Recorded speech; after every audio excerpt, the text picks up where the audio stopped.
Hello everyone and welcome to the Wizard Factory channel. This platform is all about giving you the spiritual mindsets and tools to live a more free and empowered life. My name is Logan Hart, and in this video, I'm sharing with you an interview I recently did with Steven Purdy of Truth Frequency Radio Live and the Zeralath YouTube channel. In this interview, I give a good overview of the Wizard Factory platform and get into some of the core principles upon which it is based. So if you're new to this channel, this is a great introductory video of what you can come to expect by becoming a member of our tribe and subscribing to the channel. It was a really fun and interesting interview. I enjoyed it very much, and I hope you do too. Stay tuned.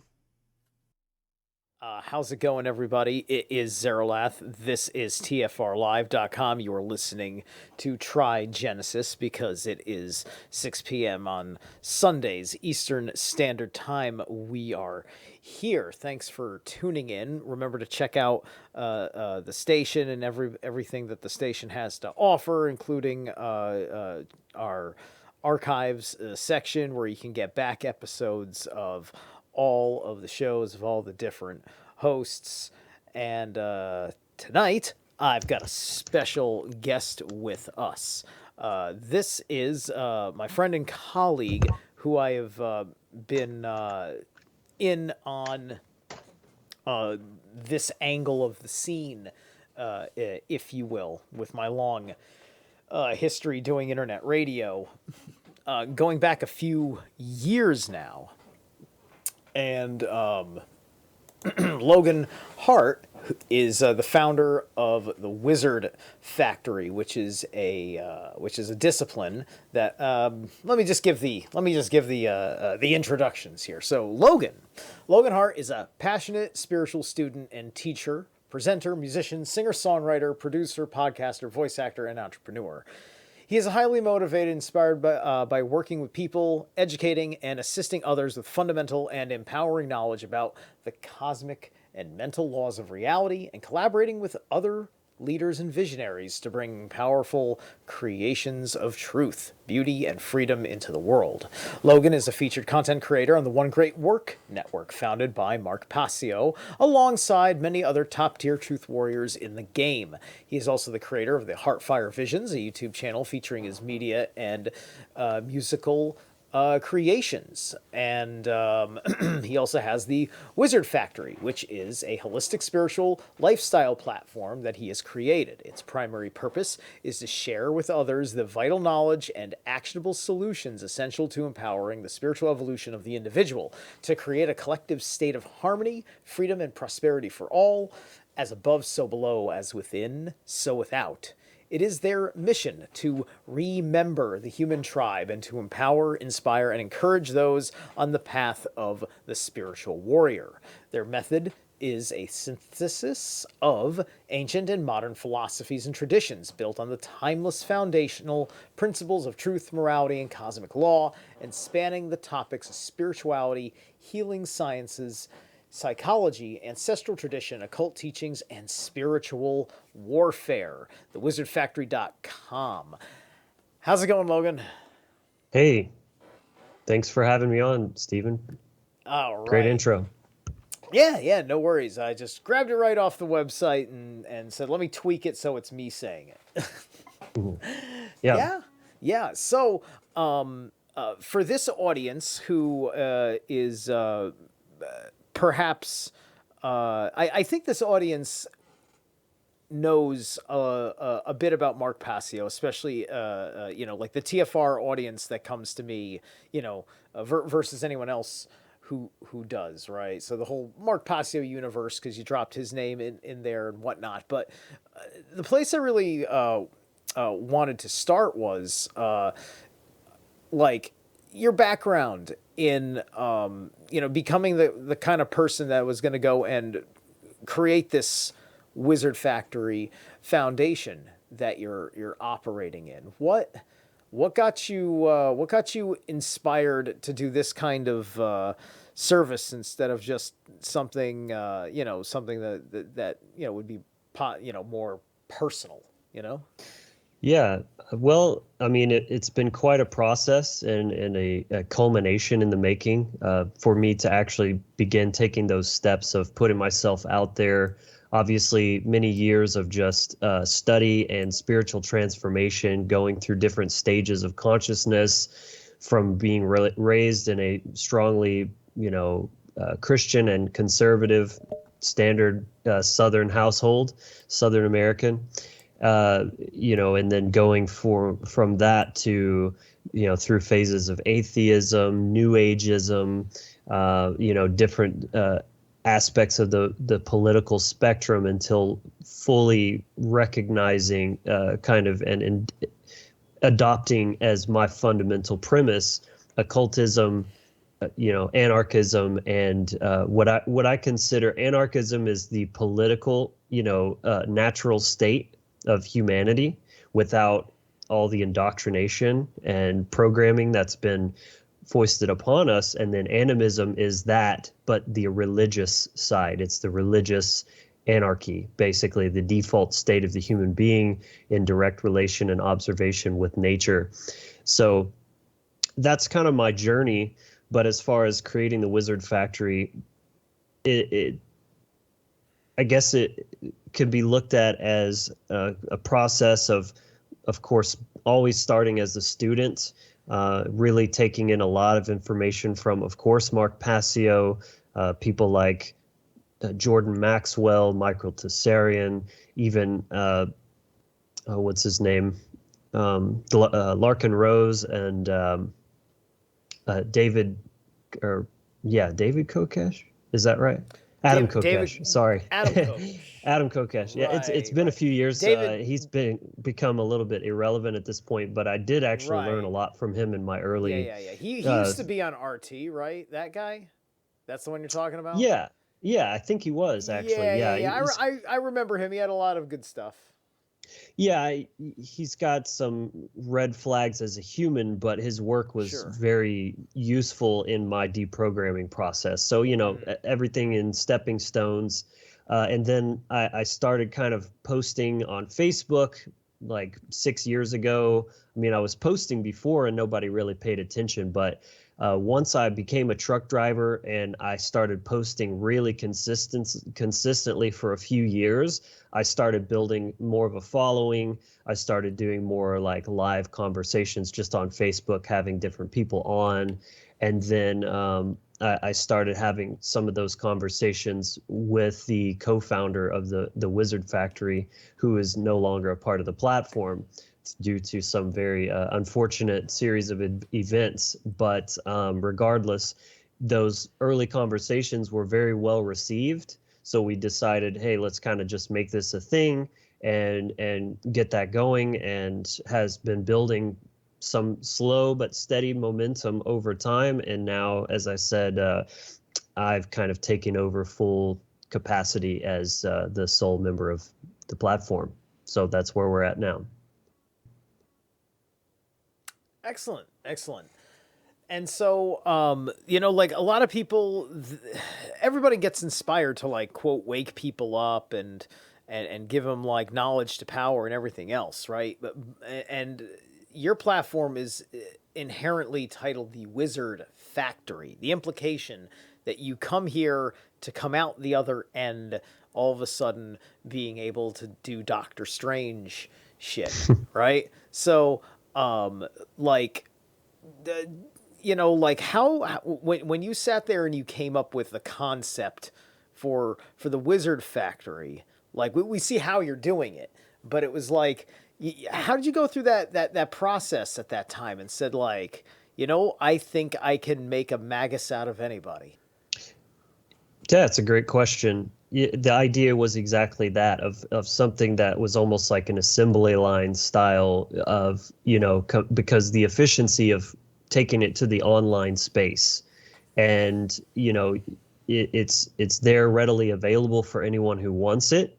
And it's just as much effort to make content for 10 people as it is 10,000 people or 1,000,000 people. So, the appeal is that it's very scalable, and just trying to put it all in a format that's very easily digestible and understandable, and really just focuses in on those fundamentals that you have to have in place, personal sovereignty, self-ownership, radical self-responsibility, things like that. And, really kind of depicting magic as not the silly Harry Potter Hollywood version of it, but the very real science that it is. And essentially the truth that everyone is actually practicing magic, whether they realize it or not.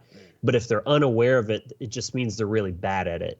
And this is why people continually have patterns of, bad choices, self-destructive behaviors, and perpetual chaos in their lives, is because they are wielding their magic, but very irresponsibly and ignorantly, basically. Yeah, it's like my favorite Crowley meme. If magic were easy, I'd call it your mom. Wow. I haven't heard that one, but can't really argue with that. That's a meme that was going around for Crowley, and I thought it was hysterical. It's hilarious. Yeah. So, But yeah, I mean, the general idea was wanting to make it something that was kind of turnkey. And, maybe it's not for everyone, but again, just putting it out there, not acting like a Christian and going door to door and trying to shove it down people's throats, but just saying, hey, look, this is free. It's public. Literally anyone can access it. Do with it what you will. And just trying to make it as valuable and useful, like practicality has been a number one intention with the content from day one. Yeah, indeed. And, the magic, it's not Harry Potter, obviously, but also it's still very enticing, right? Because I do the magical path, like you do. As of yesterday, I have gone through 9 months of the Warrior Challenge I was doing, which is a program from a different teacher that as well as I do, the Thunder Wizard. And so I've gone through the whole 9 months through phase 3. I just wrapped that up yesterday, so I can call myself an immortal warrior now by his standards. Congratulations. There you go. Right. So, the thing that goes along with all this stuff, though, is that it does have the magic. There's, you're talking about wizards. You're talking about, there's references to Gandalf and Doctor Strange, and things like that all the time, especially when they're appropriate with the deeper principles that are real, although the results are not the fun stuff in Hollywood where you turn a paper origami bird and it transforms into a real dove and all that stuff that gives you that beautiful sense of wonder. Although in many ways I almost suspect that there's a truth to that may take the next generation. But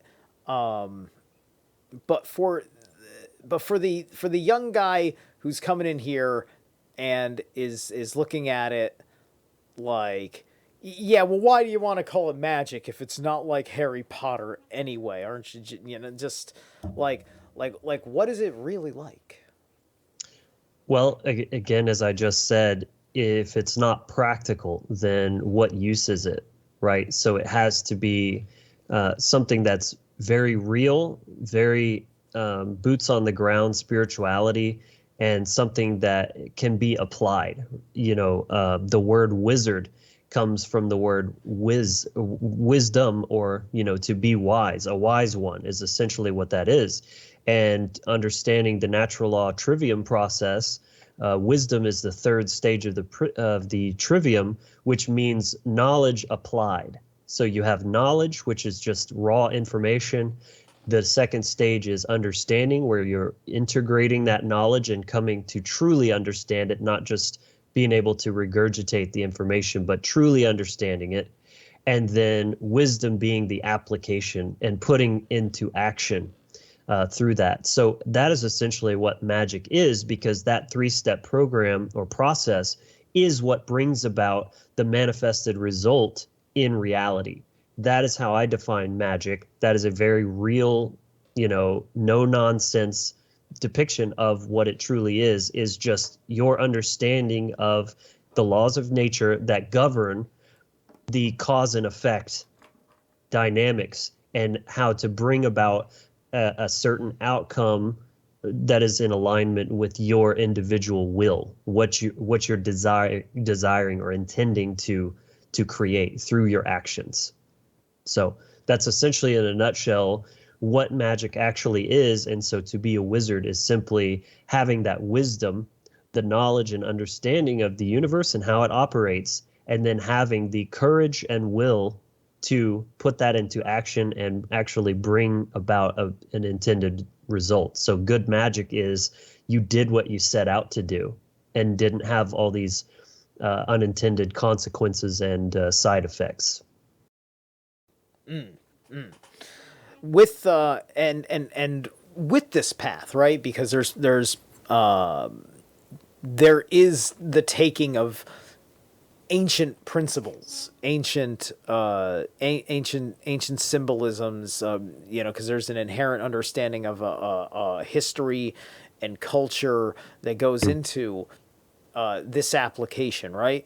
I ultimately notice that the way that wizard wars actually end up basically happening, or what a wizard's duel looks like, it's very akin to basically a certain kind of psychic argument, if you will. That's kind of what I notice about it, right? Because somebody is tapping on a key thread that unravels the other one's foundation if it turns out to be true. So they don't want to entertain it. So they fight about it. And this is, people do this unconsciously too.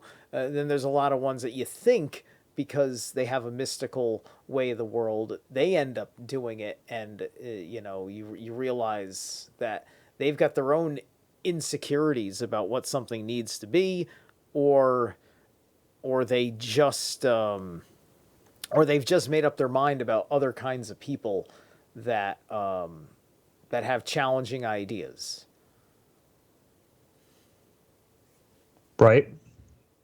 Was there a question in there, or? Yeah, no, the question is there, are there certain rights and wrongs that are looked at? Like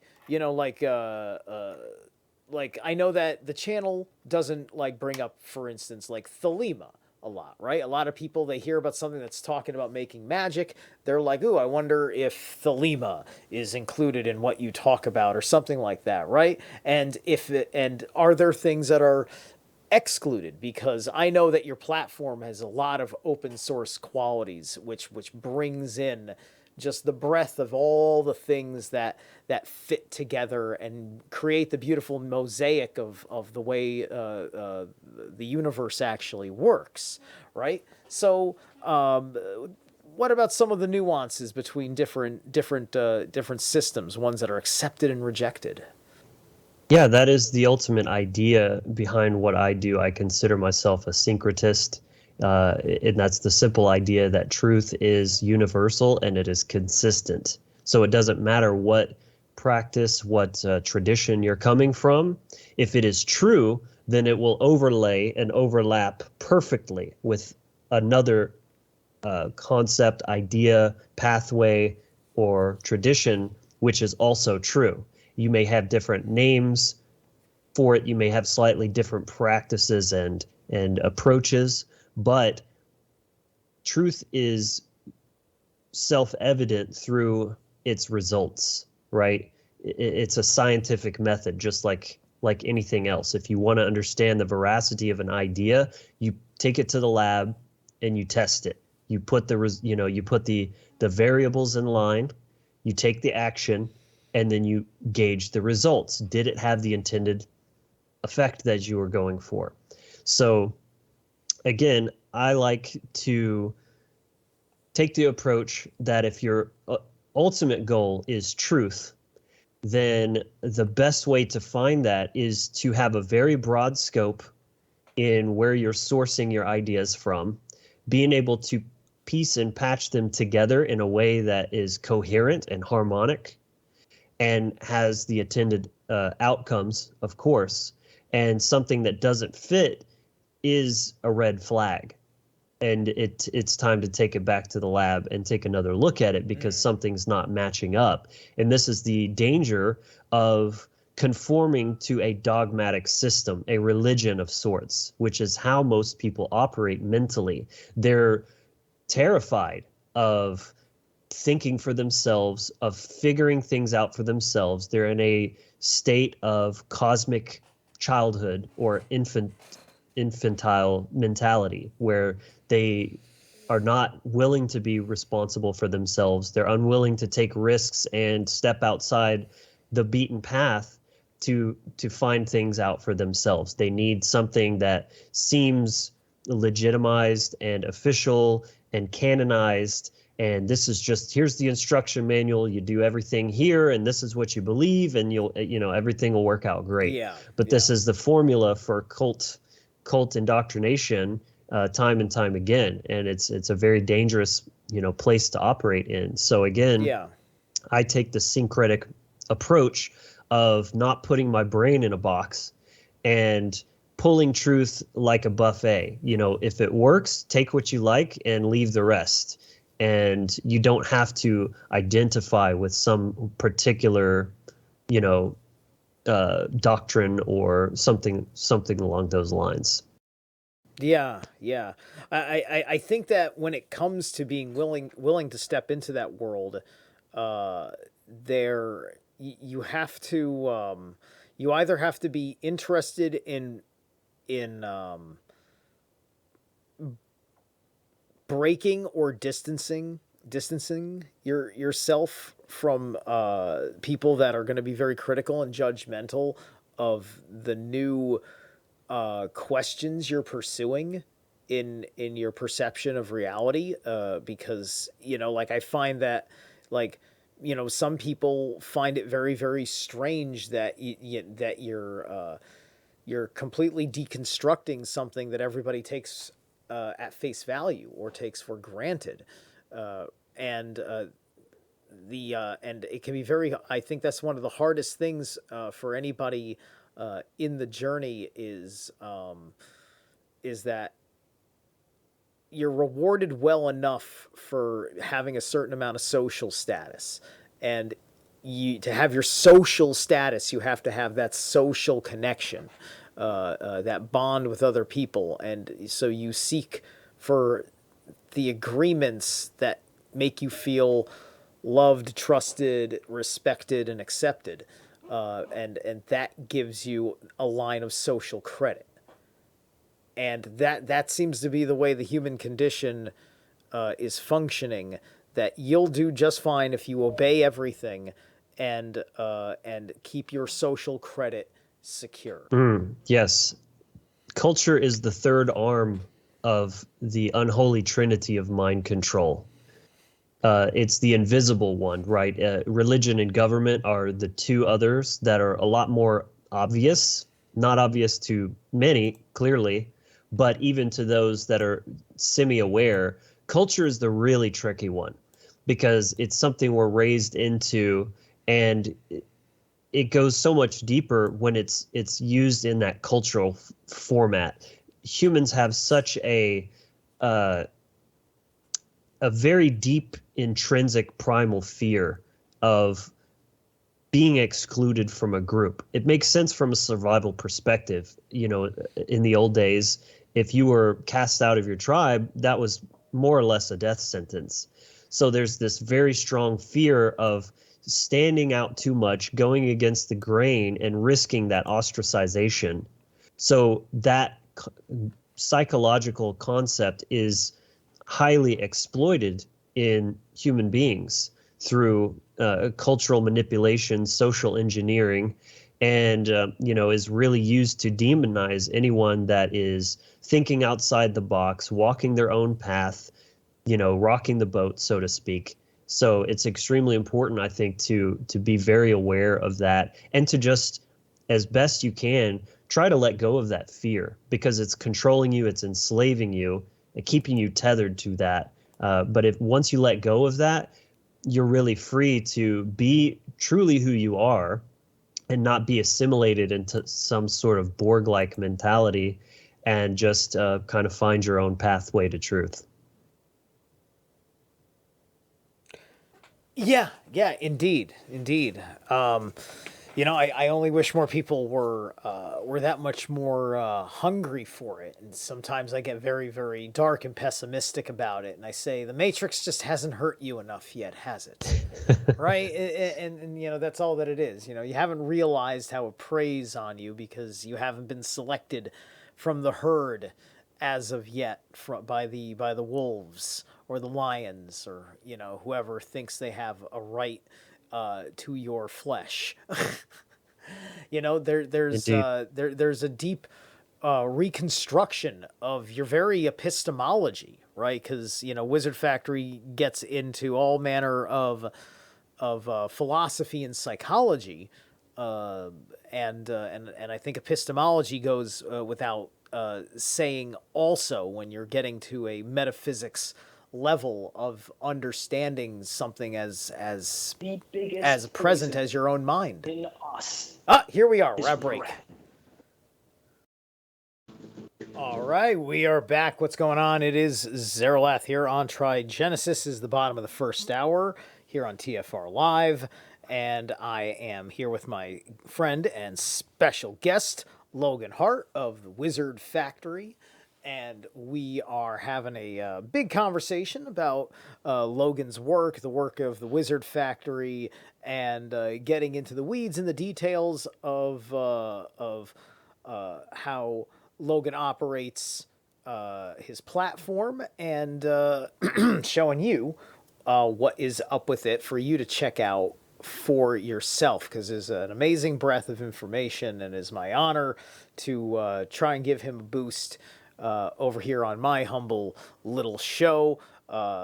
Logan, welcome back. We may have been cut off a tiny bit when the break came in, just because it can be hard to hear Skype over ourselves in the system. So if you want to repeat any of the last words you had said at the end of the break. I believe we were just talking about finding your own path, escaping culture, right? Things of that nature. Yeah.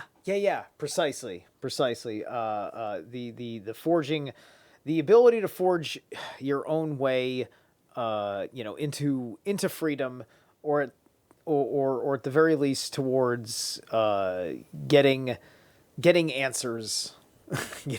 At the very least getting answers.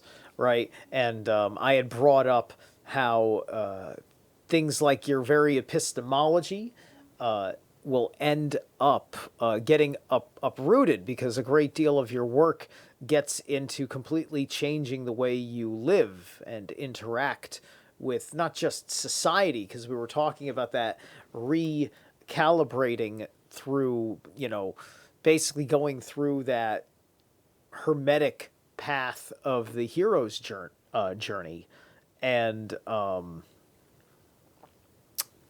your platform also covers a whole slew of things that are involved with that, because you do natural law and anarchy as well.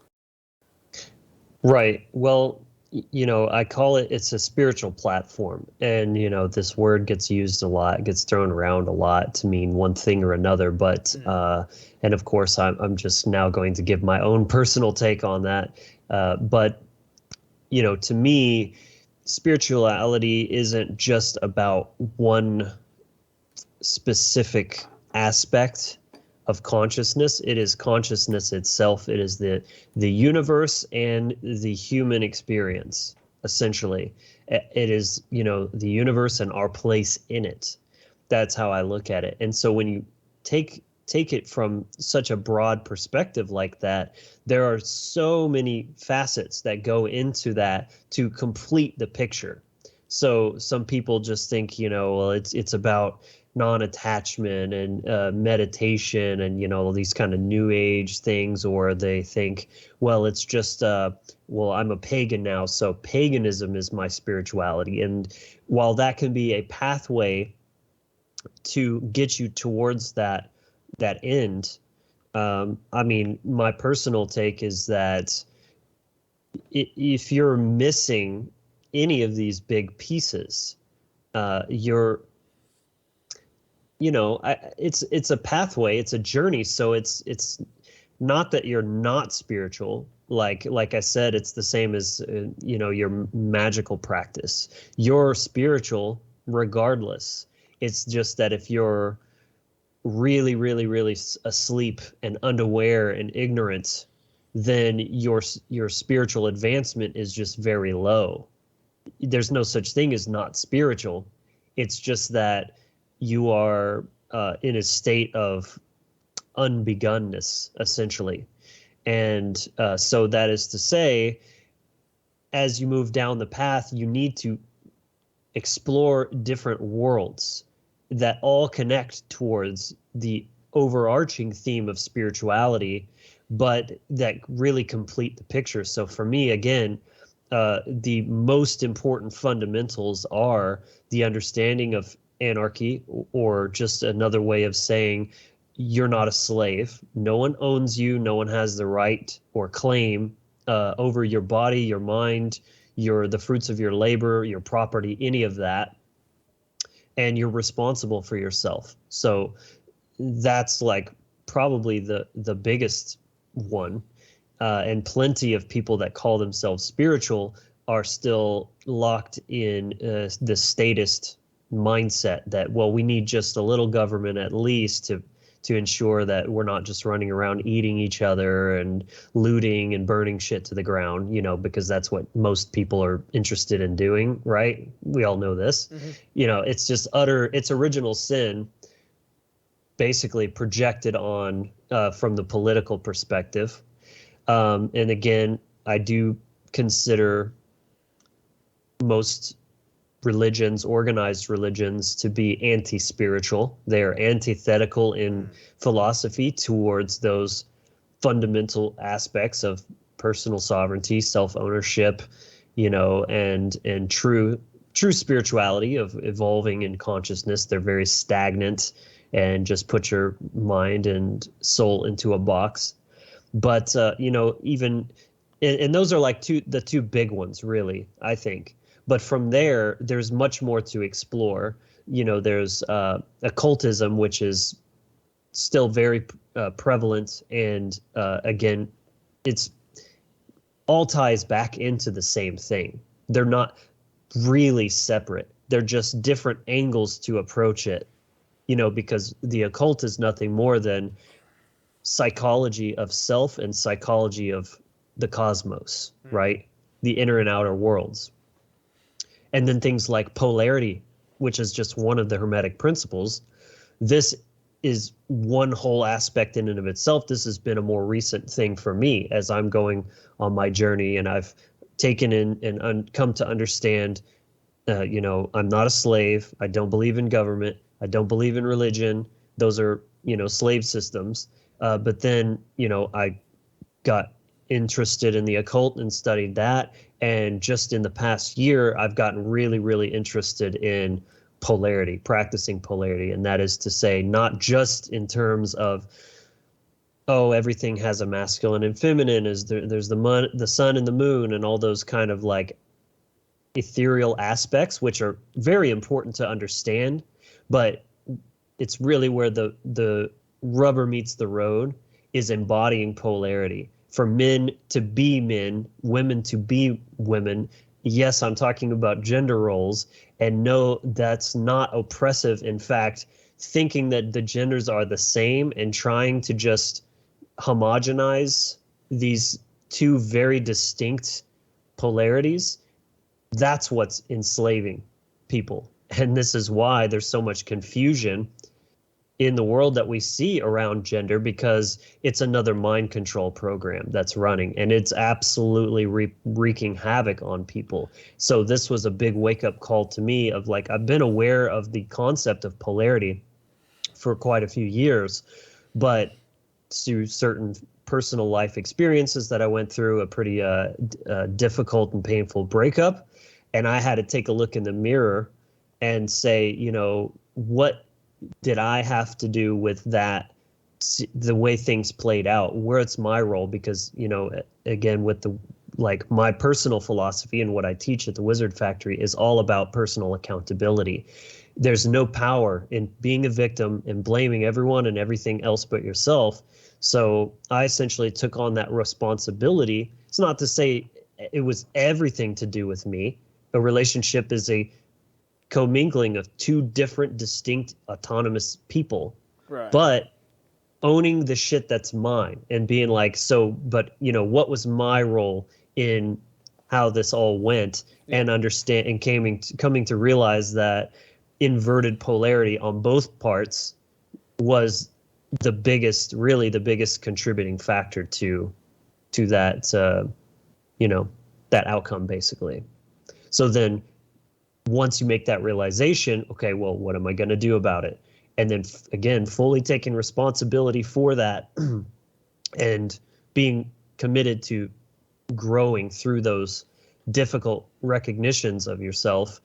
And, you know, to put it in a nutshell, basically reclaiming my masculinity as best as I'm able on a daily basis in every single interaction, whether with other human beings, other men, other women, and with just life itself. Yes. Ooh, man. Yeah, that was a mouthful. That was quite the incredible mouthful. Trying to figure out where I want to pick up from there, because I'm working off of a good outline, right? Because I knew the way that this conversation ought to flow from what we know of each other, that I don't need too many straight hard questions to open it all up. Yeah, I know I touched on a lot of different things there. So Yeah. Because of course, you know, wrapping your head around natural law and anarchy from our mindset, when you know, when you have such a large portion of the population spends the majority, if not all of their time in civilization, right? Like where there's lots of people, there's all sorts of people that the amount of energy it would take for you to take personal responsibility for your own security and affairs throughout all of that, like, it becomes very, very easy to say, God, just take my money and throw a violent person right there to do the job for me, right? You know, and give him all the credentials to say, I have a right to do violence upon you, because all of you guys are stressing me out because you all like to be very standoffish, and I'd like to be here, right? And so, like, to me, that's kind of like where it kind of comes from, is just like, you don't want to, you know, roughneck with somebody who you think ought not to be acting out a certain way that is kind of threatening to the community. And so you want to defer that to someone who is going to be always prepared, because you don't want to be always prepared. You don't want to walk around like a warrior. You'll scare all the people that you're trying to win that approval of, that I talked about earlier, right? It's like, oh my God, you know, you're carrying a gun around here. Get out of here, right? yeah, we like being unarmed and defenseless in case somebody comes up with a gun and doesn't have good intentions. You know, that's what makes you feel safe. I mean, yeah, you know, like good luck with like a that. corrupt cop, you know, because we can lie to For ourselves starters. and say that there are so few corrupt cops that I should never consider my own personal need for self-defense, because I am just as untrustworthy as the person that I've seen that I believe is untrustworthy. right? It's just like, because that's what people do. They'll say that I am not trustworthy unless, because I see the capability of another person and I'm just like them. And it kind of inverts certain ideas about us being all like children of God or something like that, or they mean it in a communist kind of way that we're all the same, and it has a certain ideological ring that you don't want to disagree with, but at the same time, you're also making a whole lot of assumptions about a stranger who you're creating a whole hypothetical scenario of what government ought to be because you saw a guy going around like this with dangerous weapons and it scared you. Yeah, and it all comes back to the absolute war on masculinity. So that ties in perfectly with what I was just saying. Freedom, anarchy, whatever you want to call it, whatever word triggers you less, is predicated on the two pillars of self-defense and non-aggression. They're masculine and feminine dynamic as well. And if there were more men acting like men and protecting themselves, protecting their families, protecting the weak and the innocent, we wouldn't have such a quote unquote need for government or some sort of overarching security contingency to make people feel safe. A well-armed society is a polite society, as it were, especially when the ones with the majority of the firepower are aligned men who are in communion and connection with their heart-based intelligence. They're in service to truth and care. They're not doing it to dominate, to enforce, to use fear and coercion, but in service to all that is good, the objective good. It's something people don't even want to acknowledge exists, that think that just good and evil are just these subjective constructs. We all get to just decide what good and evil is. Say that when there's some guy in your grocery store just blasting people and tell me, oh, well, that's really just my preference, that I wish he wouldn't do that. But, it's just subjective. It's absolute insanity that this is actually a common and accepted mindset of what is known as moral relativism, that humans can just decide, what good and evil is based on what serves them, as opposed to acknowledging that there are cosmic fundamental truths that are not subject to human preference or feelings or beliefs whatsoever. They just are. Right. And of course, there's an authority in that revelation, and that authority has the authority to tell you that the solution is personal responsibility. And we have been given different personal responsibilities to flood up all of our time and to make changing what we value as our personal responsibilities different. And then to throw that social approval aspect of it on there, that makes all of those all the big differences. Because like sometimes making these decisions that can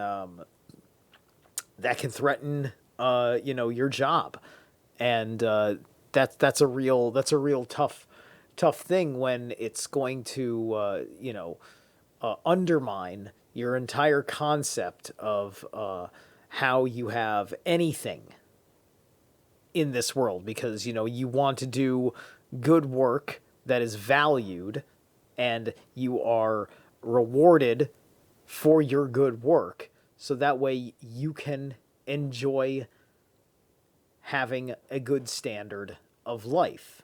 And then it's the question of, can you have that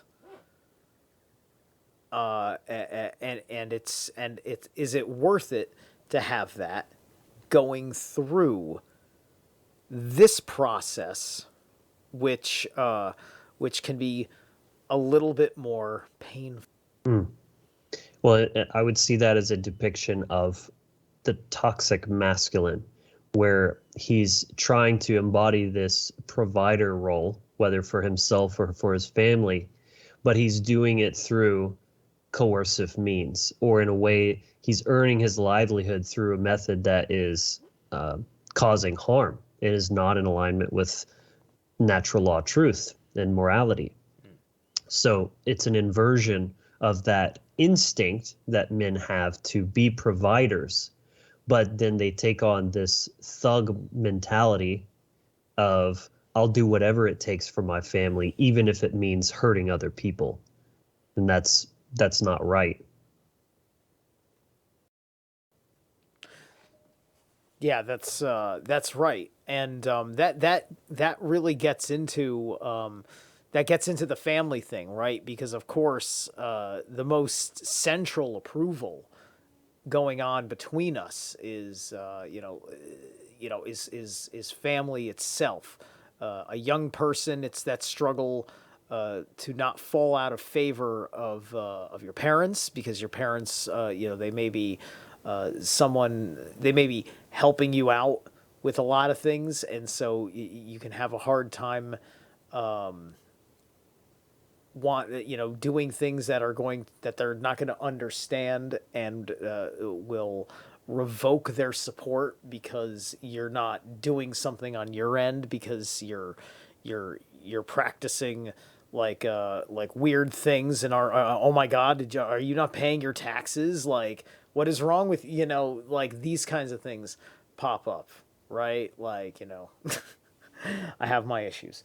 And so you're growing up in a way that is antithetical to how you were raised, and the Wizard Factory gets into aspects of family on that level, don't you? With the parental dynamics, the marriage dynamics, and as well as raising children, as well, and talking about our own personal experiences as children, being in the same circumstances of enslavement at the beginning, and showing ourselves now as we've been going through the work of squeezing ourselves out of that matrix, if you will. We've got a few minutes before the top of the hour.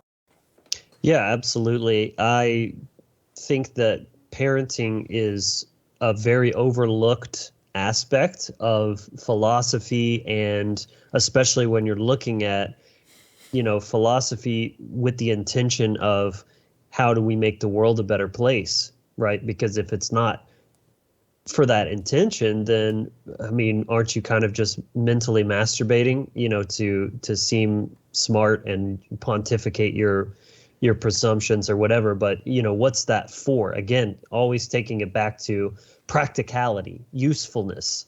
And, every person on the planet was a child at some point in their life. And those first few years, known as the formative years, are absolutely crucial to the development of a person's mind, their fundamental beliefs held about the world, about themselves, about love, about the masculine and feminine. All of these things are first learned by their relationship with their parents and what is being modeled to them, both through observation and direct interaction. So it's so vitally important to understand, these things. And even if you're not a parent, I don't have children myself, but again, I was a kid at one point. I have that firsthand experience, and I know what things had impacts on me. And just from having an understanding of psychology, I can extrapolate certain truths, even if, again, I'm not a parent myself. So I really try to stress the importance of things like nonviolent or peaceful parenting. That's not to say no boundaries whatsoever for your children. That's just a total straw man. When I say no, there's just a lot of options you can use instead of hitting them and basically teaching them, you're instilling the authoritarian mindset in them before, grafting on government and other programming on top of that. And, basically using education and stewardship as the premise of your parental role in your relationship rather than, authority and coercion, basically. Yeah, yeah. It's so fascinating watching where where that comes from, where it goes, and what everything you try to do for your kids is, right? Like, I know that I was quite a difficult child, and even I find it hard to look back at myself and justify not needing to have something shocking tell me to, you need to stop and remember to think right here. Danger is to happen, and you need to think about that now before you have the actual experience of that danger, because, oh man, you almost actually killed yourself, right? It was kind of that heavy duty, for me in many respects. Maybe it's because I was an Aries. I don't know. Like I'm like every Aries is screwed up. But anyway, I mean, yeah. no one said parenting would be easy. Right. That's the main thing is like, yeah, people are like, but you don't know how hard it is and kids just don't listen and this and that. And it's like, yeah, I get that. That doesn't give you an excuse to use violence. You know what I'm saying? Like, just because it may be an effective method, it's like, well, robbing someone at ATM might be an effective method to get money when I need it. That doesn't make it right to do. Right. And you're teaching your children that very thing, that, oh, well, violence is okay as a method to get what you want in life. And it's also teaching them they don't own themselves and their own bodies, that I can, take that liberty and treat you like property, my kids, and they're, Right. they're going to act right and they're going to learn respect and all this kind of thing. It's the feeling of, if it comes to me striking you, this is the part of you that I hate the most. Right? Get that part of you out of, because I think that's kind of what it tells the child going on right there. Because that's the way you think of pain. Okay, we'll be right back. All right, welcome back, everybody. It is Zerlath here on Trigenesis on Truth Frequency Radio. It is the top of the second hour.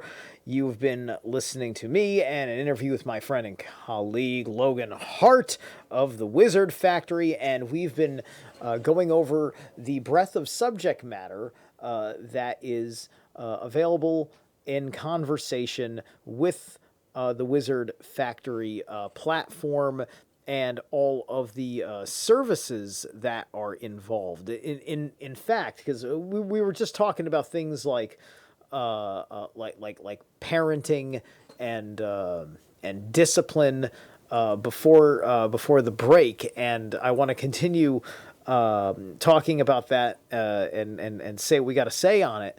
But also, I wanted to make sure, because your platform is not just about like getting content like this. There's also kind of like a work plan, right? You have courses, don't you? Well, I had a rune course that I co-created with the co-founder of the platform. And once he left, I discontinued anything that was, or remade like I have the free initiation package is kind of like the initial, you sign up with your email and you get a free mini course that has some basic, very like beginner, magical or spiritual practices that you can utilize. And, I did go ahead and remake that myself. So that is available again. And currently that's as far as I've gotten with that process, as I'm just kind of limited on time to some degree. Right. But eventually I have every intention of remaking that rune course and making that available and continuing to build that sort of aspect to my offerings. But currently, the free mini course, the initiation package, is the only thing I have available at the moment. Yeah. Likewise, with the services, we used to offer a kind of service package where he was a practitioner of astrology. I myself am not nearly well versed enough to give astrology readings and that sort of thing. So, I'm open to doing rune readings as well as personal adaptive consultations, is what I call that, where it's kind of just not really coaching, but hearing your situation or a certain problem you might be having and giving my insights on that and from that natural law and personal responsibility perspective. But that's just not really my focus at the moment. I'm trying to focus on things that are a lot more scalable, and trading one for one time is just not the most scalable thing, especially when I'm so limited on time. So like I said, I'm open to that, but it's definitely not my focus. If anything, once I start getting a bit more momentum and building even more on the platform viewership and engagement, I plan to reopen the second tier of my Patreon in what's called the tribe tier. Right now there's a wizard tier that's $4.99 a month, and that's basically just the support the channel, feel good about it. You get some little freebie perks, really, some nice things but just kind of basic stuff that just kind of throw in, but really it's about supporting, at a very affordable price point. But that tribe tier would be the $14.99 a month and be a lot more involved, like building kind of a private community around some monthly group calls and rune readings and Q&A and things like that. That's because, again, that's scalable. See, I could have the same level of input in a group of 100 people as with 3 people. It's just it would stack in terms of compensation, but more people would still be able to get the full benefit of that. Yes, indeed. Also, on occasion, the Wizard Factory will have its own guest for interview. I think you've recently had on a few people. Plus, you have regular contributors to your weekly live stream. Yeah, I enjoy having guests on and doing interviews as well. I love the conversational format. Basically, right now, my 2 main forms of content are the podcast and the live show. So the podcast is a lot more formalized, very straightforward. If I do have a guest, it's very interview and question oriented, and just delivering information in a very kind of structured and formalized way. And then the live show is a lot more laid back, conversational, kind of just Joe Rogan style. Let's just shoot the shit, talk about some stuff, and just kind of see where it goes. Yeah, yes, indeed. I myself have made a couple of appearances on live shows, and hell, I'm not even free on many Saturdays either. But it was great being able to call in last week, not this week, and I gave you a rune reading. Yeah. Yes. So you will also once in a blue moon catch me there, because me and Logan we roll with the same peeps in the esoteric side of things. So we were talking before the break about the whole family dynamics, and like I shared what has been some of my personal exploration and healing, that very common wound of being struck as a child by a parent who believed it was the right way to discipline a problem child, and Mm. and so the reason why I think all of that gets very important is it's interesting how echoes of that as an adult can like pop up and like get you upset over things, and then it's weird because you're the one getting upset over something, and when it doesn't make other people that end up in similar situations upset, because that's your unconscious or subconscious, perhaps, trigger to the coping mechanism of the pain, because somehow you go far back to the terrible time that daddy beat me because I was being stupid, right? And then that little emotion is screwing up all your feelings in the moment that set your tone and your decision making process moving forward when you get some sort of a trigger over Yeah, over a it thing thwarts like your that. ability to operate, Yeah, and function in your day-to-day life, essentially, that's right. It does, and you have to until take it's worked on and healed, and right. it makes sense why this gets perpetuated, because again, if you suffered that, it's difficult to admit that to yourself first and foremost.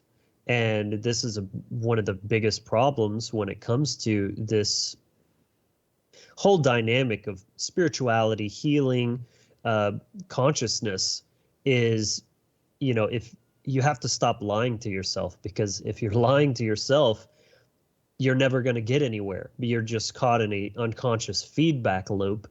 And so if you're lying to yourself about the reality of the effects of using violence on your children, then of course when you have children, or when it was done to you, if and you're still in that mindset of justifying that behavior, because it's easier to justify it than admit that you were abused, essentially, then of course you're going to relive that experience. And this is how the cycle of abuse works.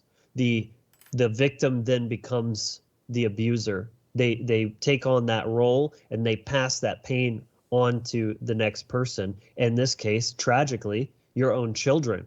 And then, it's only when you first become the person in that chain to do something different, to first recognize it for what it is, admit that it was wrong, what was done to you, and then refuse to do that to your children and say, it ends here. It ends with me. That's the only way to stop it. Yeah, it does, and I think that a big part of making that decision is that you do have to be doing all sorts of other work too, right? There's different ways that you're going to have to approach these different kinds of changes if you are someone who, say, already has kids, and but you're coming to a point where, like, you're also seeking what something like the Wizard Factory has to offer, and you're looking at something like, man, I have beaten my kids, my attitude is shifting about it, and my God, do I maybe want to like learn something from guys like this and make changes, because I want to reconcile for the trauma that I really didn't want to put on my kids.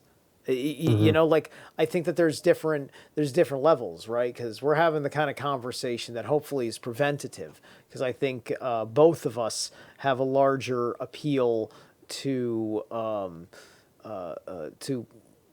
to inspire people in our messages that haven't had kids yet, that have that mentality and are thinking probably with certainty that, oh man, yeah, I'm definitely gonna beat my kids if they start acting like little shits. You know what I Yeah. mean? And you can really just feel the vitriol coming through. I mean, I recently made a post about this very topic, and I mean, the people that were coming in to comment were so toxic and rude and disrespectful and saying really nasty things to me. And it's like, yeah, clearly it did great for you, and you're such a well-adjusted, respectful person because of, that parenting style. If anything, you're proving my own point with how you're behaving right now, and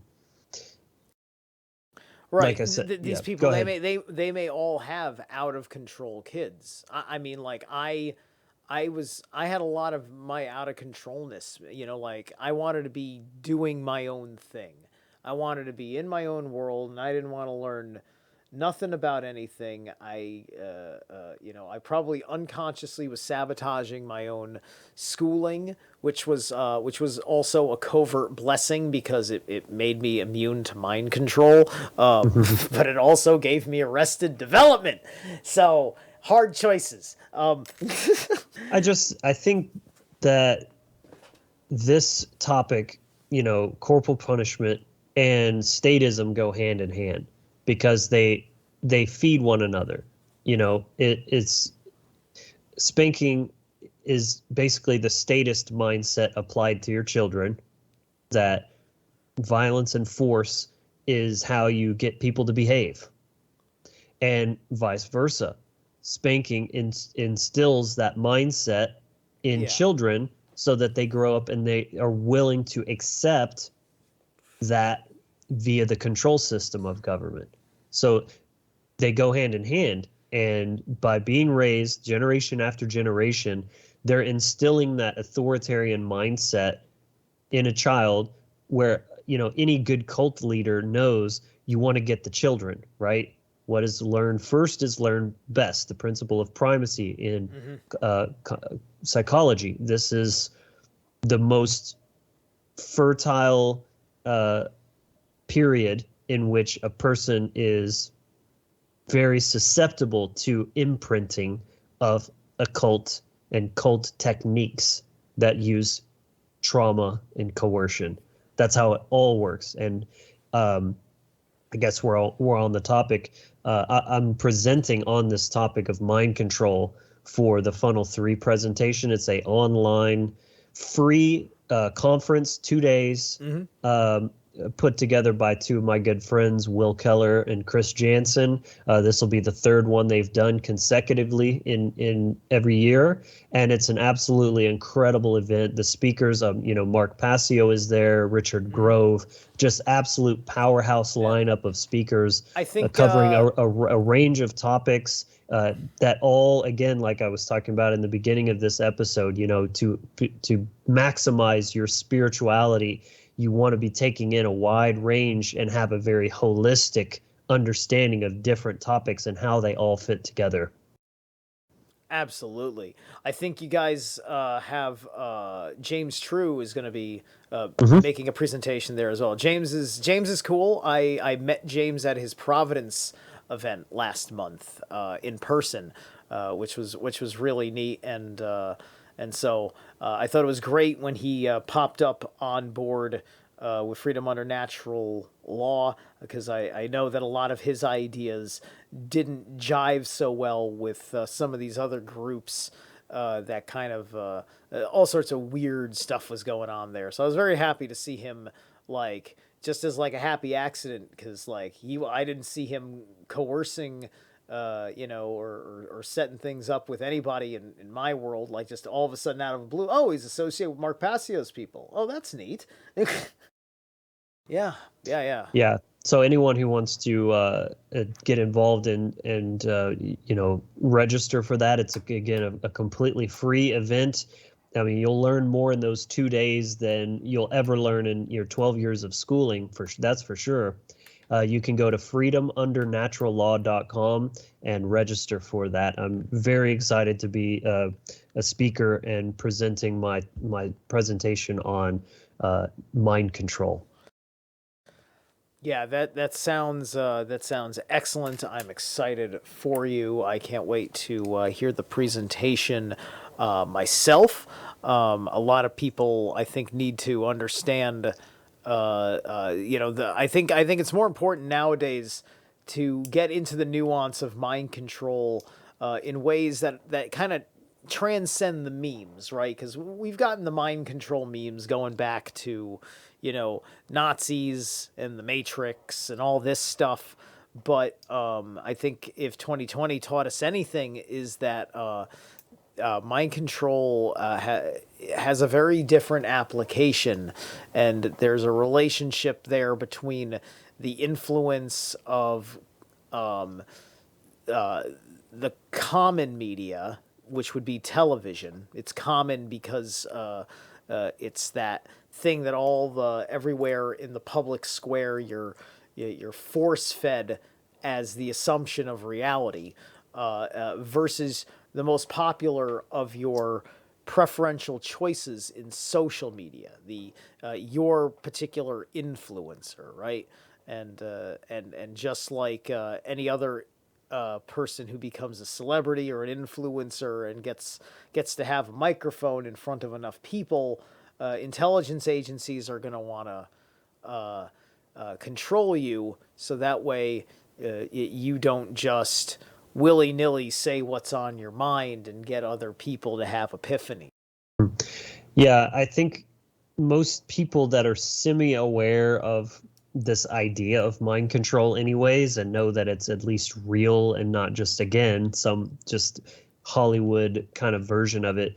I think people tend to have a very fragmented and compartmentalized idea of what mind control is and how it operates. So my intention with this presentation is to be as comprehensive as possible and really give you like the blueprint of what it truly is in its essence, and then how the many different techniques that are used. But the techniques are just that, they're techniques. They're used in tandem, but you have to understand the actual process and the mechanism that you have to go through, and how mind control works from beginning to end. And I think that's a very empowering thing to come to understand. So that's exactly what I'm basically trying to go for. In fact, it's such a vast topic. I'm only given, I say only, I'm limited to an hour to an hour and 15 minutes for the funnel conference. And so the only sane option that I really had, because that's just not enough time to cover a topic such as this, is I'm going to be making a full-length extended presentation that I haven't recorded yet, so I don't know exactly, but it's probably going to end up being about 3 hours, give or take, for it, and then condense that down and give an abbreviated version for the conference. So anyone that sees that or just is interested in going all the way into it, I will be posting the extended version on my own channel at the exact same time that is going live on the conference. So you can really get the full picture, which, I mean, I highly, highly recommend. If you want to get the full grasp on the subject, you need to see the real deal.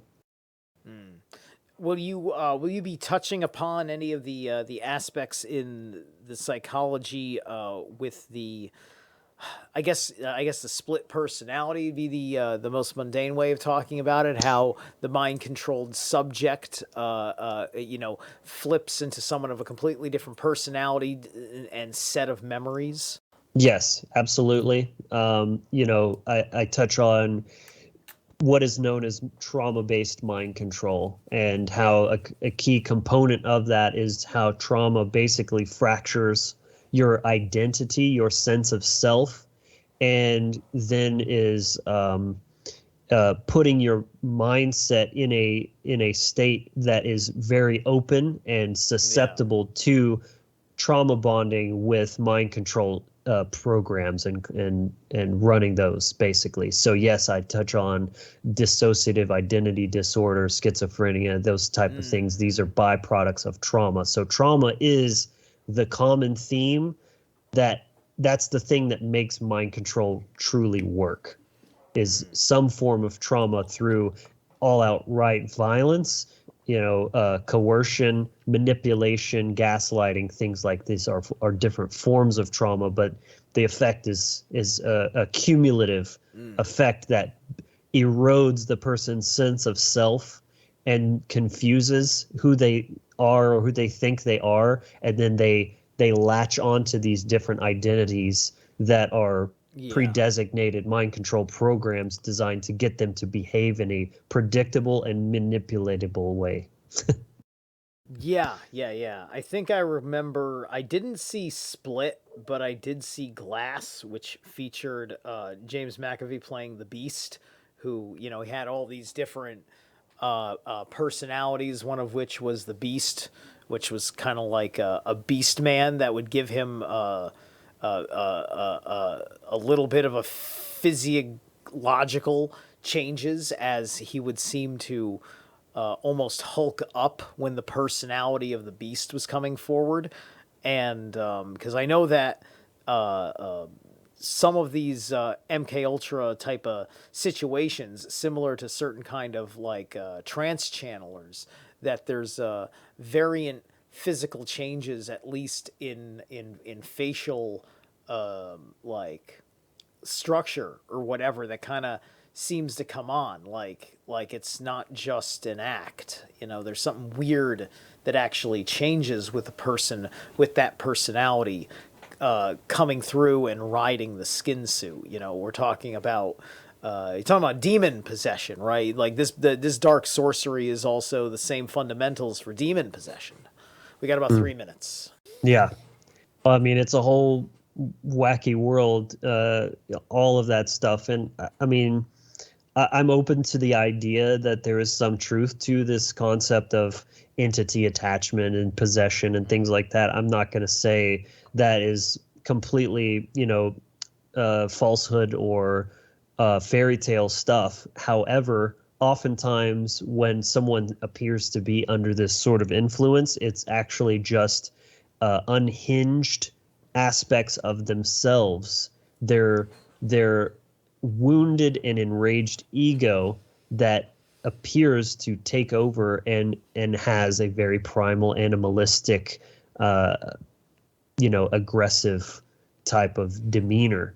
And it's not anything necessarily supernatural. It's literally just aspects of the survival brain that are decoupling and kind of going out of control and possessing a person, taking complete control, because it seems that, when you're dealing with trauma, you're in a very like extreme circumstance. And so it's like, you've got to just let the werewolf take over and just rage out, I know, right? Right. Exactly. And because a lot of this can be very interesting, to me. We ain't got enough time, so we'll have to catch this on the in the last segment.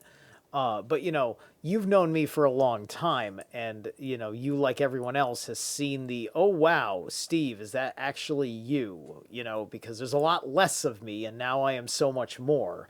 And I don't think, even though I still have what I think about, I don't think my brain does not work the way it used to, since I did these changes unto myself, and had my various reasons that I told myself about it, including the various breakdown of my life and all of my options, and the extreme pressure that brought me to make those personal changes, right? And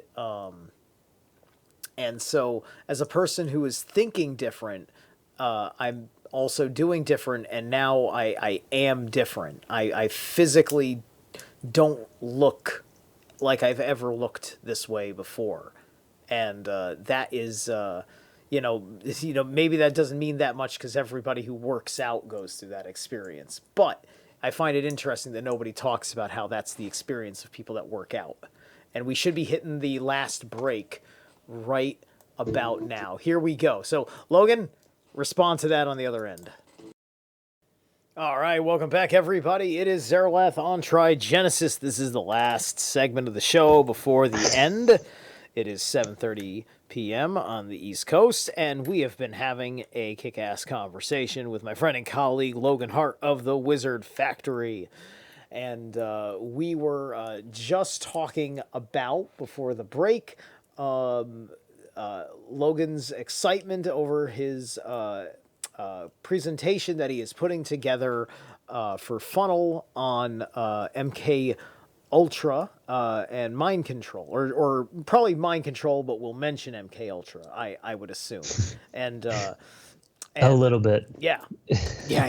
And then I was bringing up an interesting ideas about various kinds of split personality disorders that come in with the trauma-based mind control and stuff like that.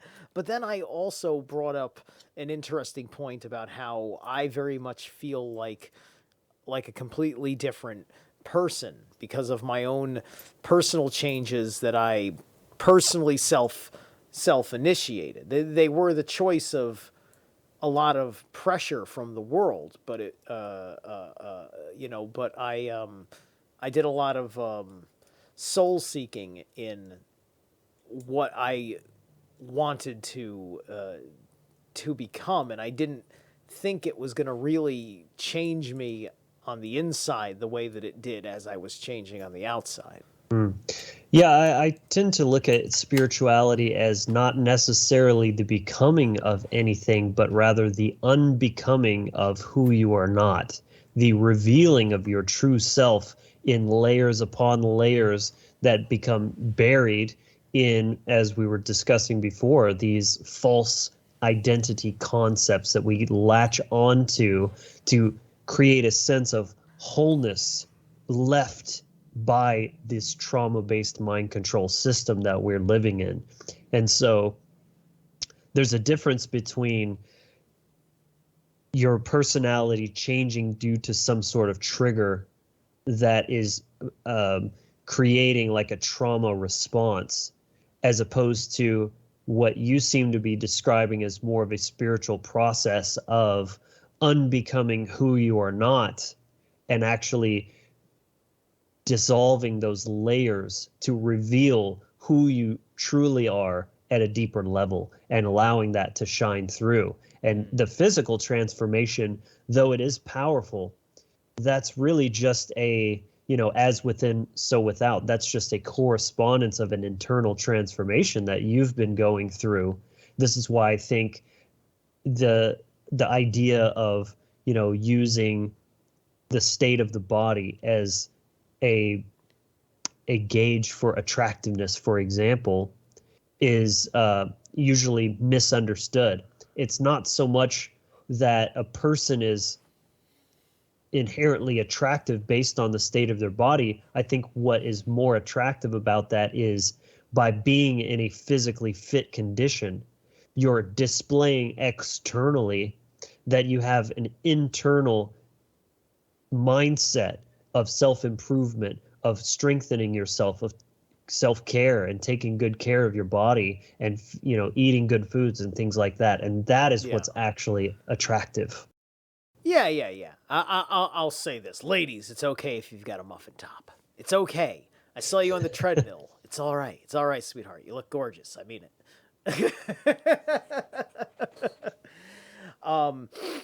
Exactly. That's something that's kind of been just running through it, with my mind, especially because, I have such eccentric ways about me that I already have enough issues finding a woman that is going to be my standards, right? Because, I see plenty of, I'm not quite,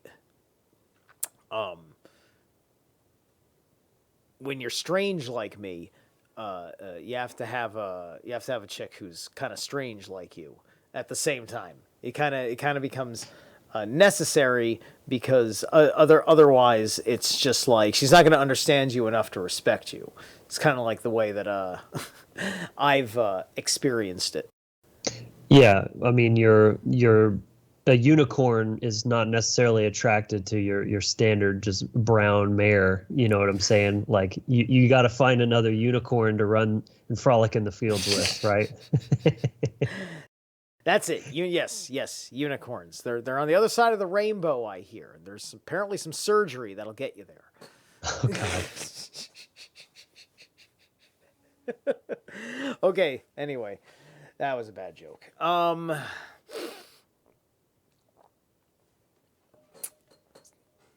Sorry, let me check my notes. So, I think the last thing I kind of wanted to also bring up in the repertoire for the Wizard Factory is that you also do care about various aspects of the state of affairs, commenting on psyops that are going on, talking about conspiracies to a certain degree, and important current events, especially if they are life lessons. What has been some of the stuff going on in that world that the Wizard Factory touches in on? As far as current events And conspiracy theories. Yeah, good question. As I said before, I think it's important to have that holistic perspective, to be able to be aware of all the things that are going on, both internally and externally. I think people really get caught up in these dialectics of either being obsessed with conspiracy theories but doing zero work on themselves, no healing work, no shadow work, or even completely disconnected from the idea of spirituality altogether. It's like that's their thing, conspiracy theories or anarchy or something, or they're purely spiritual, like say a new age person. They're very spiritual in a lot of ways, but then not spiritual in other ways of ignoring the negative aspects are what are objectively going on in the world. So first and foremost, I just wanted to kind of touch light on that dynamic that I think is very important, that people get very one-track minded on things and kind of locked into their echo chamber and not zooming out and seeing the bigger picture of, like, it's very important to be aware of what's happening in the world and the way these psyops and mind control programs work, and these conspiracy facts. They're not all theories, right? Many, it's basically, if you don't assume that sometimes evil and powerful people get together and have a plan, you're just dumb, son.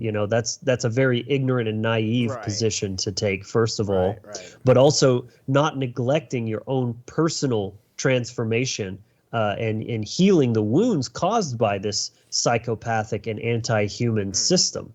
So really, just being able to balance all of these things, I think are very important. But that said, I think, the first things that come to mind as far as things going on in the world, there's the trans agenda that is getting really, really ramped up as of late. I mean, it's been going on for a while, but it seems like just even in the past few months, like it's been going kind of off the rails. And it's pretty concerning to me because I don't know. There's a lot of volatility on both sides of that. And I could honestly see that turning violent at some point, unfortunately, that could be used to create some kind of a war that's resulting in actual violence, because you're dealing with one side of people that are insisting it's about their rights as human beings and they're being trampled on and not respected. And on the other side of it, you've got angry parents that are protecting their children. And that can get pretty explosive when you're fucking with people's kids. You know what I'm saying? Right. So that's one thing. The thing that makes that interesting, right? Because you're, as a parent, if you're not doing the work on understanding anarchy and natural law, you're not going to understand your ability to say no to even having your kids in school. But you're also going to look at your ability to say yes to being able to teach your kids yourself, so that way they don't get stuck in a classroom that's going to go have a very special story time reading by a Yeah. nice person in makeup.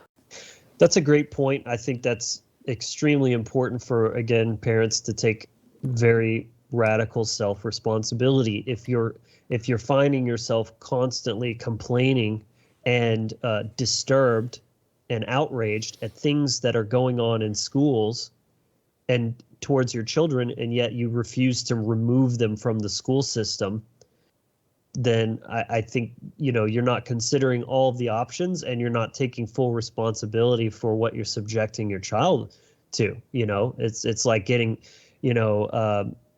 mad that you burned your hand, and then turning around and sticking your hand right back in the fire. It's kind of like you leased your kids out to the state, and then you're shocked when the state did everything that you said that you didn't say they couldn't do to your kids. Right. It's your job as a parent to Yeah. protect them, to insulate them, and remove them from danger if necessary. And if you're worried about their education, well, again, it's always been your responsibility to educate your children, not the state. Yeah. And if you're putting, it's like Malcolm X said, only a fool would allow the enemy to educate your kids. Yes. That's just absolutely absurd. Listen, either your kid's gonna be a tranny or a flat earther. You make your choice, mom and dad. Which one's a healthier road? Yeah. Listen, every time you bring up homeschooling, somebody has to bring up flat earth. It's just, that's how your kids end up believing the earth is flat. It's better than believing that my anus is a sex organ. It's flat Earth is kind of the poster child of bad conspiracy theories, and it's a psyop in many ways, but largely to discredit even the notion of making your own ideas about things, believing the misinformation on the internet, and being a YouTube professor and things like that. They need to justify the space program because they have to launder that $50,000 hammer somehow. Yeah, right. But again, that's a big one. But aside from that, I think it's important to look at too, or interesting, and to note that there's been a lot of change in the public awareness, specifically around the unfoldment regarding the Jabberwocky. And it's almost like that was the one thing that almost kind of made it basically acceptable to be a conspiracy theorist. That was the thing that kind of just legitimized this idea. And then you see all these memes like constantly going around about, oh, the face you make when all the shit that we've been trying to tell you for years finally comes true. Like, people are actually kind of realizing, like, shit, they were right about some things.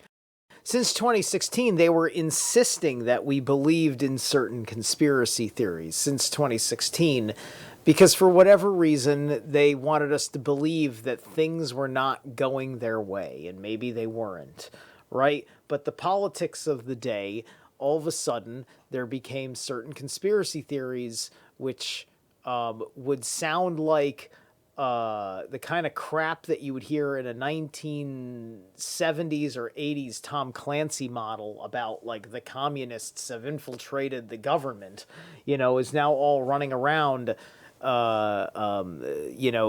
the current person who had been allegedly elected by the American people in 2016.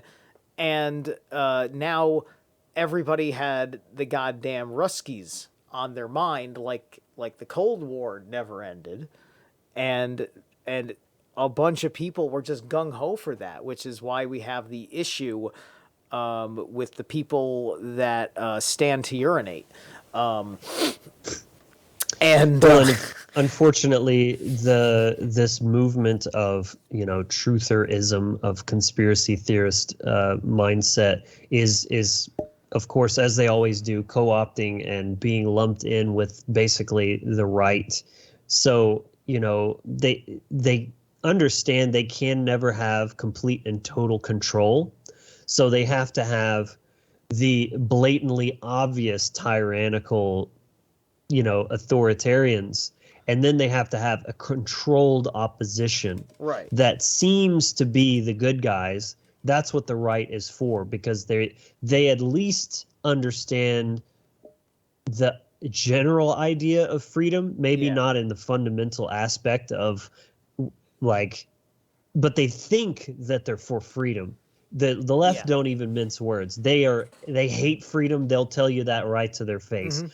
But at least the right, they hold the Constitution to a high standard, that this is how things are supposed to be, and and that it's now become this right wing idea to question the government, or to think that nefarious agendas are afoot, and just lumping that in with them, and now that's the controlled opposition.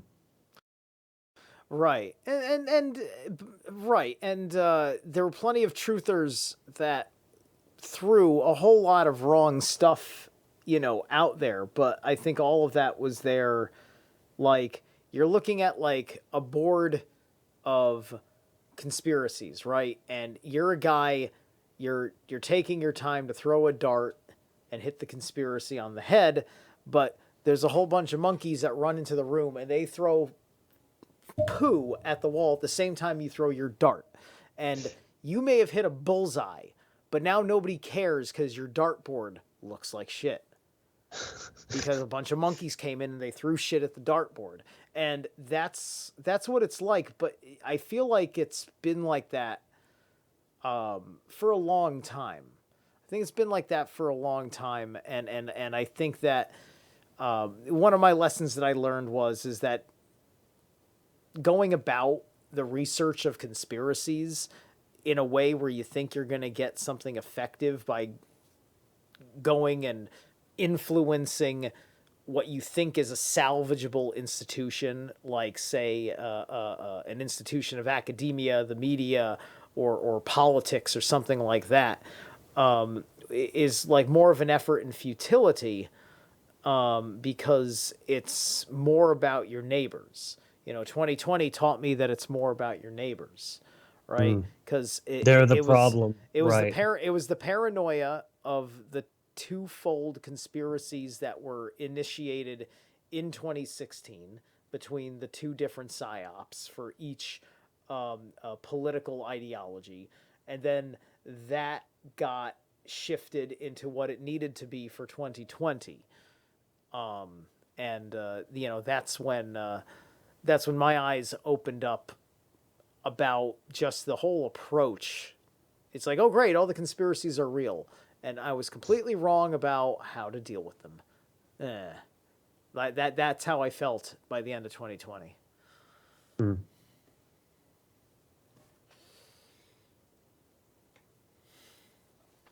Okay, we've got about 7 minutes left to go on this show, so we still got a few things that we can go in on and talk over. So a little bit on history. You've got a study of history that goes on with what you do as well, right? Because that's one of the most foundational things to conspiracy theories is history. Whether you're talking about just simply the history of the British Empire into America in the modern day, or you think it's all connected to ancient Babylon or whatever. This continuity of the story of us that wraps into the reason why we get into conspiracies, but also I think because, I was also looking for myself once I started seeing how interesting a conspiracy can get, when I realized, oh wait, George Bush is in some sort of weird cult with weird beliefs about an old pagan world that is devil worshippers or something, and that has something to do with 9/11. That was a big part of my interest in all of this stuff, was just like, these guys take seriously the idea of magical powers and everything else, and there's allegedly some serious history going way back to secret times that they slit your throat about. That's fascinating. right? So do you have anything under your curriculum in that world? Um, Not really. I mean, I touch on history when it feels relevant to the point being made. Um, I do think it's important to study history. Admittedly, I don't feel that I have nearly as much historical knowledge as I would like to have, but it is extremely important to have some grasp on where you come from in order to know where you're going. And I do think history has been highly manipulated and subverted to confuse that trajectory and to cut us off from our past, from our ancestors and their wisdom as well, and then kind of just accept this false world that has been grafted onto us in the modern age. So I think that's why I adopt the animist and pagan mindset, because I think it's extremely important to maintain understanding of an unbroken lineage into pre-Christian history, because that's when things really went awry with mass mind control, is through that process of Christianizing and, well, at least Abrahamizing the world. Right, right. How much do you think, like, I think that it's one of the bigger debates now in the pagan community is the dynamic of the conversion into Christianity over the generations, and ultimately how much of it do you think was by the sword and how much of it was really just like, my wife really likes Jesus, so I like Jesus now. Like some sort of consensus started kicking in. That's a very complex subject, would take some time to fully unpack. But as with most things, probably a little bit of all of it.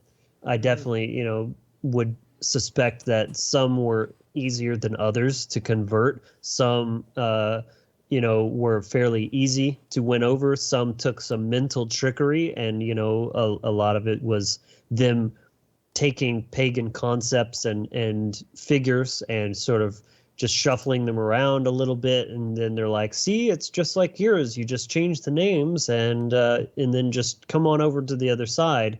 And then all the way to the other end of the spectrum, where some people would like rather die than accept this belief system. And I mean, even the idea of Christianity changed a lot over years, and became more and more perfected as a mind control weapon. So it probably wasn't as Yeah. bad in the early days, and then continued to get progressively worse and more Yeah. essentially anti-sovereignty. So that's my Yeah. There's brief take. like the way the whole thing seems like it was presented in the beginning when you're trying to kind of spawn it off of merely the Gospels. And if you take just the Gospels and nothing that succeeded it like Romans, that you've got something that you could almost rationalize was not trying to subvert paganism in any way, shape, or form. Uh, the gospel teachings of Jesus, you had you had like the Pharisees and the Sadducees coming up with their beef and arguing with the man. But the pagan, like, you didn't have like, oh, and then the guy who worshipped Zeus showed up and said that's silly. It's just like there's no pagans beefing with Jesus in the Gospels at all, and it's Roman occupied Palestine, right?